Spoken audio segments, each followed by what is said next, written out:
السلام علیکم ورحمۃ اللہ وبرکاتہ۔ الحمد للہ رب العالمین والصلاة والسلام علی رسول الامین وعلی آلہ وصحبہ اجمعین ومن تبعهم بإحسان إلى يوم الدین، اما بعد۔ رب اشرح لي صدری ويسر لي امری واحلل عقدۃ من لسانی یفقهوا قولی، رب زدنی علما، اللهم انفعنا بما علمتنا وعلمنا ما ينفعنا وزدنا علما وعملا، آمین یا رب العالمین۔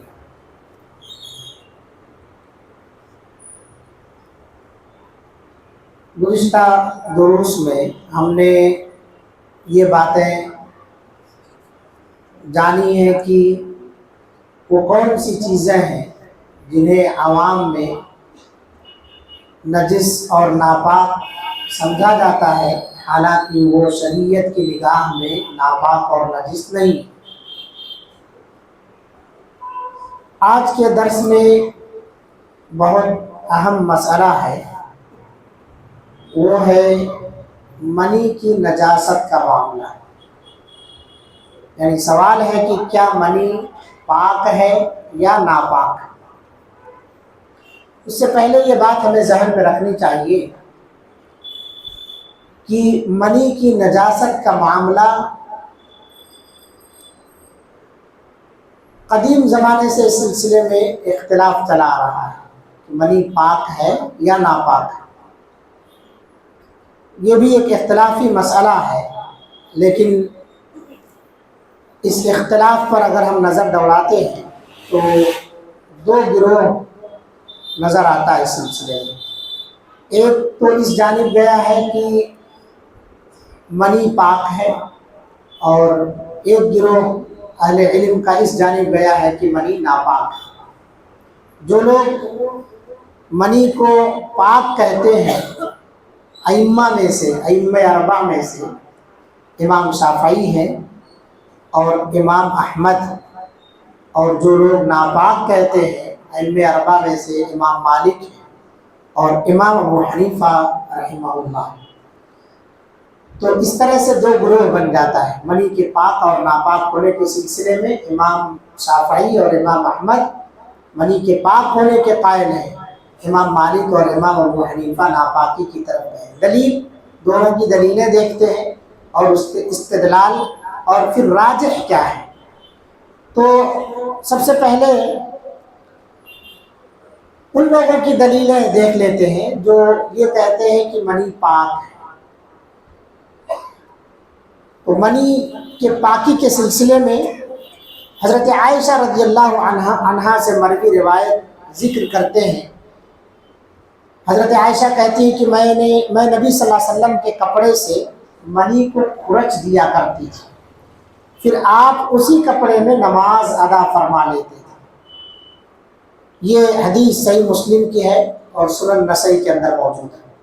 دوسری حدیث وہ بھی عائشہ رضی اللہ عنہا سے ہی ہے کہ میں رسول اللہ صلی اللہ علیہ وسلم کے کپڑے سے منی کو دھو دیا کرتی تھی، پھر آپ نماز کے لیے نکلتے۔ پہلی حدیث میں ہے منی کو کھرچ دیا کرتی تھی اور پھر آپ اسی کپڑے میں نماز پڑھ لیتے۔ دوسری حدیث میں منی کو میں دھو دیا کرتی، دھلنے کا تذکرہ ہے، اور آپ پھر اس میں نماز کے لیے نکلتے، لیکن پانی سے دھونے کے نشانات آپ کے کپڑے میں موجود ہوتے تھے۔ جہاں پکڑ کر کے دھویا ہوتا تھا حضرت عائشہ رضی اللہ عنہا نے، وہ حصہ ابھی بھیگا ہی رہتا تھا۔ اللہ کے رسول صلی اللہ علیہ وسلم اسی حالت میں نماز کے لیے نکل جاتے تھے۔ یہ حدیث صحیح بخاری اور صحیح مسلم دونوں کے اندر موجود ہے۔ دارقطنی کی ایک روایت ہے جس کے اندر ہے کہ جب منی خشک ہوتی، حضرت عائشہ ہی کی روایت ہوتی، جب منی خشک ہوتی تو میں اسے کھرچ دیتی، اور جب تر ہوتی تو اسے دھو دیتی۔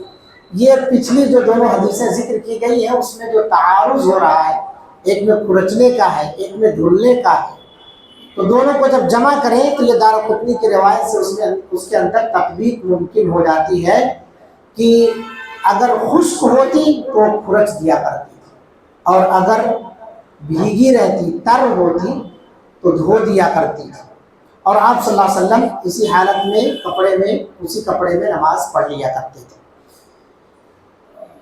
ان احادیث سے تو یہی معلوم ہوتا ہے ان حدیثوں کا جواب یہ دیا گیا ہے کہ حضرت عائشہ رضی اللہ عنہا کا ذاتی عمل تھا، عائشہ رضی اللہ عنہا کا ذاتی عمل تھا، رسول اللہ صلی اللہ علیہ وسلم کو اس کی اطلاع نہیں تھی۔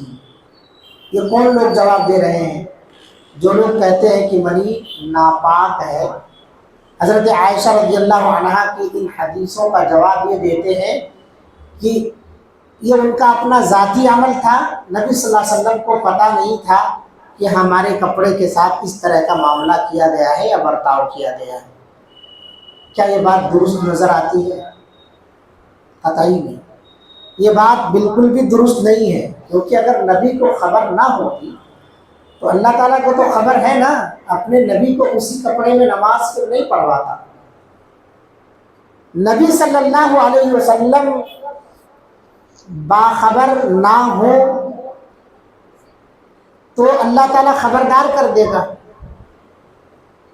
قال نبأنی العلیم الخبیر، آپ صلی اللہ علیہ وسلم نے ان عورتوں سے کہا تھا جنہوں نے کہا کہ تمہارے منہ سے مغافیر کی بو آ رہی ہے، سازش رچی انہوں نے، اور نبی صلی اللہ علیہ وسلم تھوڑی دیر حضرت زینب کے گھر جو رہ جایا کرتے تھے، دیر ہو جاتی تھی شام کے وقت، اصل میں آپ کا معمول تھا کہ تمام بیویوں کے گھر جاتے تھے اور پوچھتے تھے کچھ سودا وودا لانا ہے، تو کسی بیوی کے یہاں کچھ دیر ہو گئی، وہ حضرت زینب رضی اللہ عنہ ایک دن نہیں کئی بار دیر ہو جایا کرتے تھے، تو یہاں دو تین بیویوں نے مل کر کے ایک پلان رچا، اور وہ یہ کہ اللہ کے رسول صلی اللہ علیہ وسلم وہاں دیر تک بیٹھ جا رہے ہیں، ہمارے پاس نہیں بیٹھ رہے ہیں، تو جب ہمارے پاس آئیں تو ہم کہیں گے کہ آپ کے منہ سے بو آ رہی ہے۔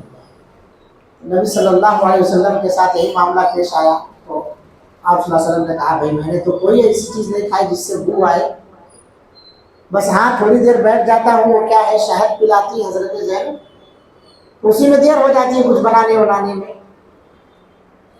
تو آپ صلی اللہ علیہ وسلم نے ان کے بعد ان کا پلان پوچھا کہ آخر یہ مسئلہ کیا ہے، کیوں ایسا کیا گیا ہے؟ تو آپ صلی اللہ علیہ وسلم نے کہا تم لوگ بتاتی ہو یا مجھے وہ بتا دے جو علیم ہے اور خبیر ہے، جو علیم ہے اور خبیر ہے، تم لوگ بتاتی ہو کہ آخر ماجرا کیا ہے، کیوں میرے ساتھ ایسا کیا گیا ہے، یا پھر وہ بتائے جو علیم و خبیر ہے، نبأنی العلیم الخبیر، مجھے علیم اور خبیر خبر دے دے گا اگر نہیں بتاؤ گی تم لوگ۔ تو اگر نبی کو اطلاع نہ ہوتی تو اللہ رب العالمین تو ضرور بتاتا ہے، اسی طرح سے بتاتا جس طرح سے آپ کے جوتوں میں گندگی لگی تھی دوران صلاۃ، آپ صلی اللہ علیہ وسلم نے جوتے نکال دیے، اللہ رب العالمین نے حضرت جبریل علیہ السلام کے ذریعے وحی کی، اور جبریل علیہ السلام نماز کی حالت میں آپ کو بتائے کہ آپ کے جوتے میں گندگی لگی ہے، آپ صلی اللہ علیہ وسلم نے جوتے نکال دیے، آپ کو نکالتا ہوا دیکھ کر کے سارے صحابہ نے جوتے اپنے اپنے نکال دیے کہ آخر نبی کی اتباع کرنی ہے، سب لوگوں نے اپنے جوتے نکال دیے۔ آپ نے بعد میں پوچھا تم لوگوں نے جوتے کیوں نکالے، تو کہا آپ کو نکالتے ہوئے دیکھا تو ہم نے بھی نکال دیے۔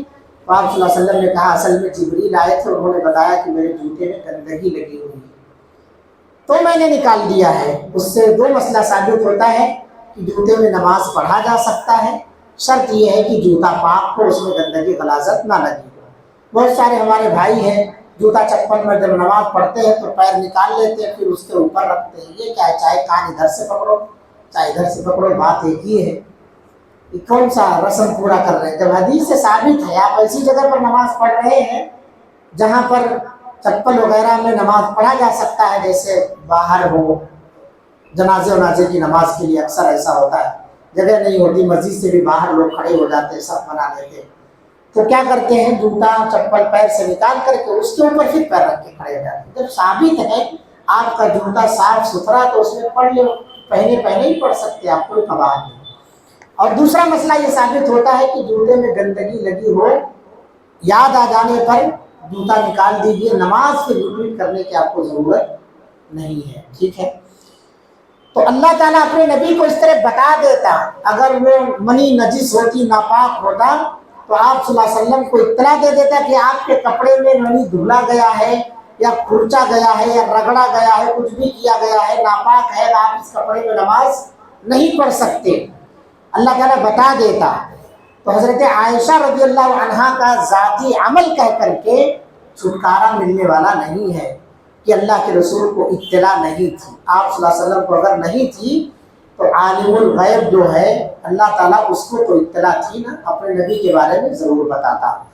تو یہ ان لوگوں کی دلیلیں ہوئی جو لوگ کہتے ہیں کہ منی پاک ہے. انہی دلیلوں سے وہ لوگ بھی استدلال کرتے ہیں جو کہتے ہیں کہ منی ناپاک ہے. یہی دلیل ہے، کوئی دوسری دلیل نہیں ہے. مگر ان کے یہاں کہتے ہیں کہ کیا کہا جاتا ہے کہ اگر ناپاک نہ ہوتا، منی ناپاک نہ ہوتی تو پھر اس سے دھلا کیوں جاتا؟ دھلنا مطلب منی ناپاک ہے، تب دھلا گیا ہے.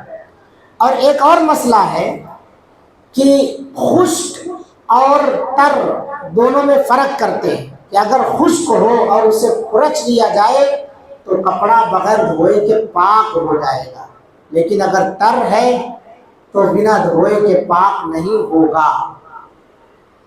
خشک ہے اور اسے کھرچ لیا جائے تو کپڑا بغیر دھوئے کے پاک ہو جائے گا. ایک تو یہ مسئلہ، اور پھر اوپر سے اس پر پورا نجس ہونے کا حکم لگایا جاتا ہے. یہ کہیں سے بھی درست نہیں آتا ہے.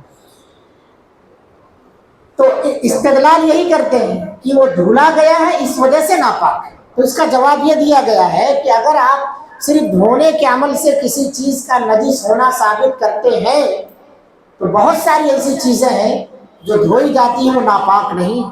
جیسے آپ کے کپڑے پر تھوک لگ جائے، آپ تھوک رہے ہیں کسی طرف اور پڑ گیا کپڑے پر، تو آپ اس کو رگڑتے ہیں، ملتے ہیں، پوچھتے ہیں، کچھ نہ کچھ ضرور کرتے ہیں. کیوں کیا آپ نے؟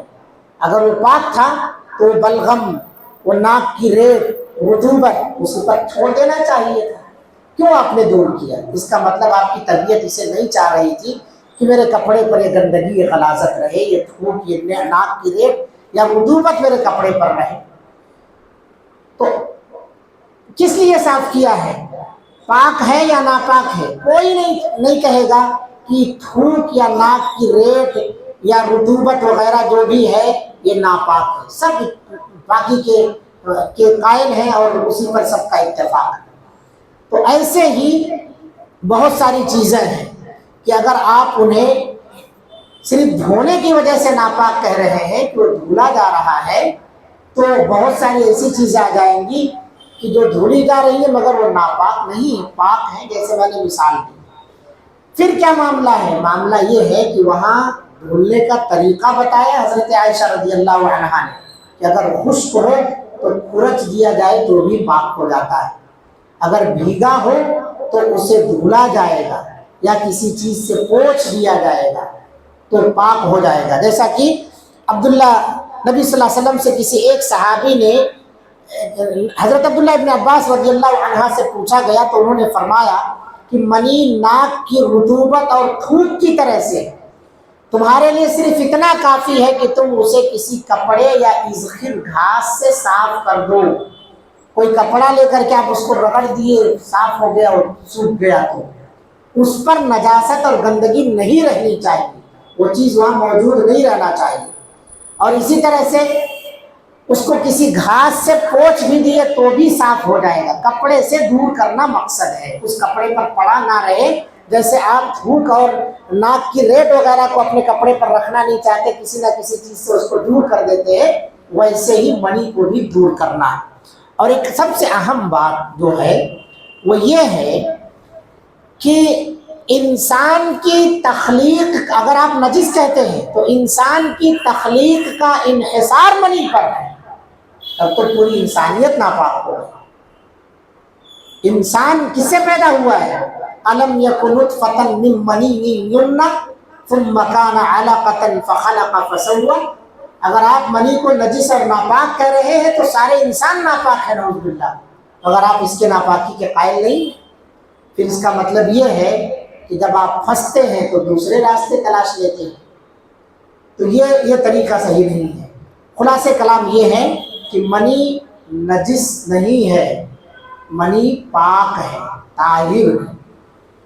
منی پاک ہے. کپڑے پر لگ جائے تو کیوں اسے دور کیا جائے گا؟ کیونکہ جس طرح سے بہت ساری ایسی چیزیں ہیں جو پاک ہے اسے دور کیا جاتا ہے طبیعت میں کراہت کی بنا پر،